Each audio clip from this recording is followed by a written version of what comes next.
waraka wa kwanza wa Yohana 2:16 kwamba tamaa ya mwili na tamaa ya macho, tamaa ya mwili na tamaa ya macho, tamaa ya mwili na tamaa ya nini?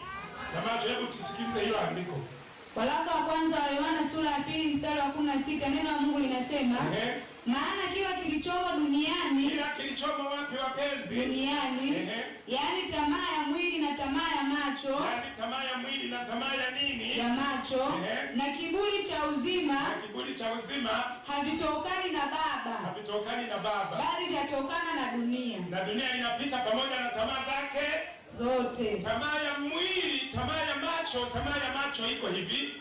Ukitaka kujijua una tamaa ya macho, jisome hivi. Ukiwa hauko unaona yale maumbo ya kukutamanisha, unakuwa salama, unajisikia hujambo, uko timamu. Lakini macho yakishaona maumbo yale yanayokuvutia ambayo si halali yako, unavutwa, unakosa amani, unakosa amani. Ujijua una tamaa ya nini? Ya macho.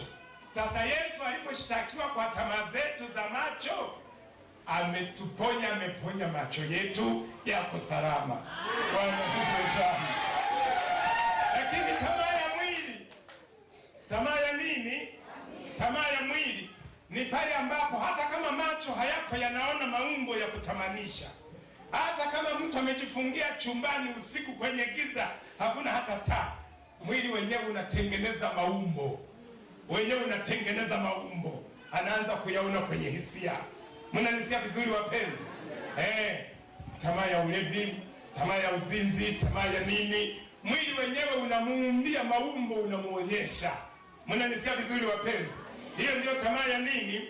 Ya mwili. Ukitaka kujijua una tamaa ya mwili, wewe jikague hivi. Hata nikiwa peke yangu sioni chochote, sioni mtu yeyote, sioni kitu chochote, umbo lolote, hata kwenye giza. Mwili wenyewe kwa asili ile ya dhambi unatengeneza maumbo. Tayari mtu anaanza kuwaka tamaa, hakuna alichoona, anaenda kuyatafuta sasa yale maumbo yaliko. Bwana tusaidie sana. Bwana tusaidie sana. Mnanisikia vizuri wapenzi? Kwa hiyo Yesu alishitakiwa kwa sababu ya tamaa zetu mbaya. Chonde ninyi mnaonisikiliza, Bwana tusaidie sana. Ukiona tamaa inakugubika, hata ukila ni kama chakula hakina ladha, usipotimiliza tamaa. Hata ukioga ukapaka tu mafuta ni kama hungai, kisha hujatimiliza tamaa.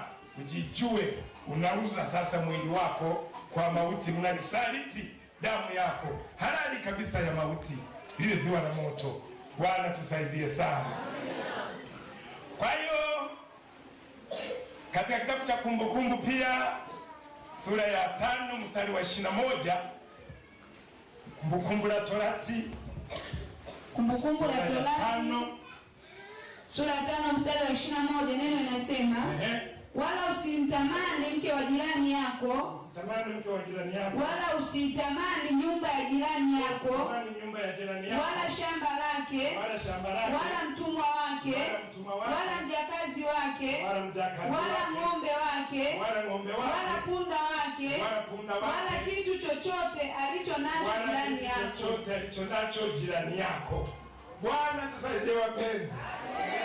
Wababa zangu mpo, hebu mnipungie mikono. Wanaume wenye wake mnipungie mkono. Nani angependa mke wake baba mengine yampangie mahesabu? Nani angependa? Wanacheka.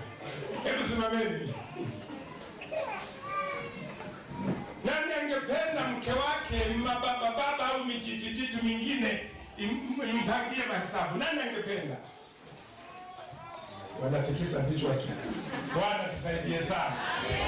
Nawaambia ninyi kwa niaba ya Watanzania wote wenye ndoa zao, kama hupendi mke wako apangiwe mahesabu na baba mingine, usimpangie na wewe mke wa mwingine mahesabu.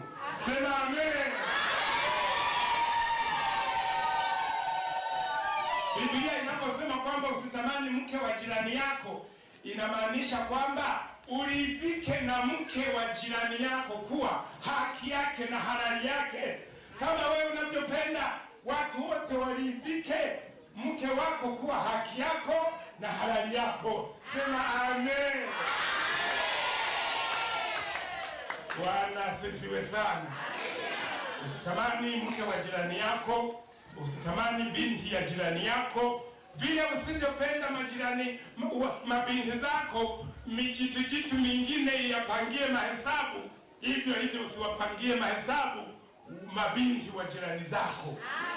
Ridhika na chochote alichonacho jirani yako kuwa haki yake, kama na wewe vitu vyako wote waridhike kuwa haki na halali yako. Ukiwa hivyo kwenye eneo la tamaa uko salama. Bwana asifiwe sana. Ukiwa huwezi kujizuia, kule kutokujizuia, unatoa sadaka yako tena utashitakiwa mwenyewe. Bwana tusaidie sana.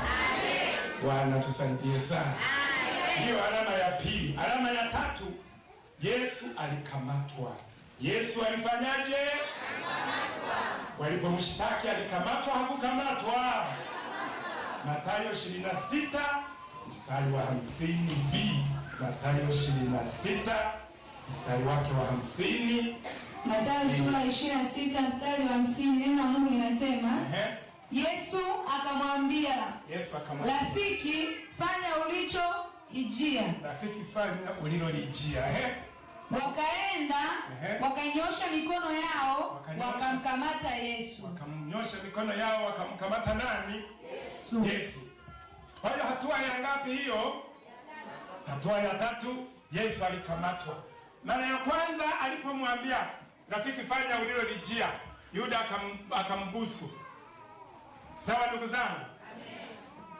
Bwana tusaidie sana. Kwanza aliwauliza, mnamtafuta nani? Wakasema Yesu Mnazareti. Akajitambulisha, ni mimi hapa, nikamateni. Alipowaambia hivyo, kumbe hajajirahisi, bado anao ule uungu ambao ulikuwa unasababisha waponyoke walipokuwa wanamkamata kabla ya muda wake. Alipowaambia ni mimi hapa, nikamateni, walifanyeje? Chini. Mnanisikia vizuri wapenzi? Kwa kuwa ndani yake mna roho ya kuhuisha. Sasa nisema mimi ndimi njia, kweli na uzima. Roho ya kuhuisha ndani yake ikawaamsha tena, akajishusha viwango. Mnamtafuta nani? Yesu. Ni mimi hapa, chini. Akaona bado viwango viko juu. Kwa kuwa ndani yake mna roho ya kuhuisha, wakahuika tena. Hawajafikiria huyu mtu, mnanisikia vizuri wapenzi? Mara nyingine sasa, ni mimi hapa, nikamateni. Ameshajishusha kama mwana kondoo. Ndipo walipokamata wakaona anakamatika. Bwana tusaidie sana. Bwana tusaidie sana. Hatua ya ngapi hiyo? Ya tatu. Yesu akilipa deni kwa dhambi zetu alikamatwa. Wakanyosha mikono yao, wakamkamata. Nisikilize vizuri. Kukamatwa kwa Yesu ilikuwa ni adhabu iliyompata kama malipo ya Adamu wa kwanza na mkewe kuthubutu. Kufanyaje? Kuthubutu. Bwana tusaidie sana. Kile kitendo cha Adamu na mkewe kuthubutu, kuchukua maamuzi, kuchukua hatua ya kula matunda ambayo Mungu alikataza, hilo tendo ndio lililosababisha Yesu akamatwe. Hata sasa wapenzi, anayethubutu, Bwana tusaidie sana. Ndugu zangu, duniani tungekuwa tunafanya kazi kama Mungu, tungekuwa tunabaini wote wenye tamaa za wizi, wenye tamaa za wizi, wenye tamaa za uzinzi, wenye tamaa za ulevi, wenye tamaa za matusi. Tungekuwa tunawabaini wa hivyo, wangekuwa wanashitakiwa hata kabla hawajathubutu. Lakini kwa sababu tuna hali ya kibinadamu, Bwana tusaidie sana. Kwa sababu tuna hali ya kibinadamu, Bwana tusaidie sana. Sasa ile hatua ya kuthubutu, Adamu na mkewe kuthubutu kuchuma matunda ya mti uliokatazwa, ndiyo iliyosababisha Yesu akamatwe. Hata sasa anayethubutu kuchukua kisicho cha kwake, anayethubutu kutukana watu, anayethubutu kuvunja amani, anakamatwa. Sawa ndugu zangu? Kukamatwa kwa Yesu ilikuwa ni adhabu iliyompata kama malipo ya Adamu wa kwanza na mkewe kuthubutu kuchuma matunda ya mti uliokatazwa. Kule kuthubutu kuchuma matunda ya mti uliokatazwa ndiko kulikofungulia maamuzi ya watenda dhambi wengi duniani kuthubutu. Mnanisikia vizuri wapenzi? Kuthubutu. Bwana tusaidie sana. Kwa hiyo wale waliomwamini Yesu alipowasamehe dhambi zao, aliwaondolea na ile hali ya kuthubutu, akaibebelea mwilini mwake ili apande nayo pale msalabani ikaadhibiwe. Kwa hiyo hata sasa kama unajijua una uwezo wa kuthubutu, una utayari wa kuiba, una utayari wa kutukana, una utayari wa kusengenya, una utayari wa kuvunja agizo la Mungu, ule uwezo wa kuthubutu, hata kama hutendi, ila una uwezo ule utayari, utahukumiwa tu. Bwana tusaidie sana. Lakini wale waliompa Yesu maisha yao, alishawaponya, hawasikii kule kuthubutu ndani yake. Biblia inasema mwana akiwaweka huru, mtakuwa huru kweli kweli. Jikague tunavyozungumza, kama kweli Mungu amesha kutibu ile hali ya kuthubutu. Bwana tusaidie sana. Hiyo hatua ya ngapi? Hatua ya ngapi hiyo? Ya ngapi hiyo? Hatua ya tatu. Yesu alikamatwa, si ndio? Hatua ya nne, Yesu alivuliwa nguo akatemewa mate. Yesu alivuliwa nguo akatemewa na nini? Akatemewa mate. Yesu alivuliwa nguo akatemewa nini? Mate. Mathayo 27:28a. Mathayo 27:28a. Mathayo sura 27 mstari wa 28. Neno la Mungu linasema, wakamvua nguo wakamvika vazi jekundu. Wakamvua nguo wakamvika vazi jekundu. Bwana tusaidie sana. Kwa nini walimvika vazi jekundu? Walimvika vazi jekundu kama vazi la hatari, vazi ambalo walikuwa wanavalishwa wale wanaoelekea kunyongwa. Lakini pia kuna wakati walimvua hilo vazi wakamvika vazi la zambarau. Hivyo vitu vilikuwa na maana zake. Wafalme walikuwa wanavaa mavazi ya zambarau. Sawa wapenzi? Kwa hiyo walimvika vazi la zambarau kumaanisha kwamba hata kama unakwenda kunyongwa, ufalme wako uko pale. Waliyatimiza bila kufanyaje wapenzi? Bila kujua. Bwana tusaidie sana. Waliyatimiza bila kujua. Yesu ndiye Mungu kwa milele. Waliyatimiza bila kujua. Yesu ndiye Mungu. Yesu ndiye Mungu kwa milele. Bwana sifiwe sana. Na wakati tena walimvua hilo vazi jekundu la kunyongwa wakamvika vazi la zambarau kama dhihaka. Lakini kumbe hawakujua katika ulimwengu wa pili wanagongomelea muhuri kwamba japokuwa unaenda kunyongwa haitaathiri kwamba wewe ni mfalme.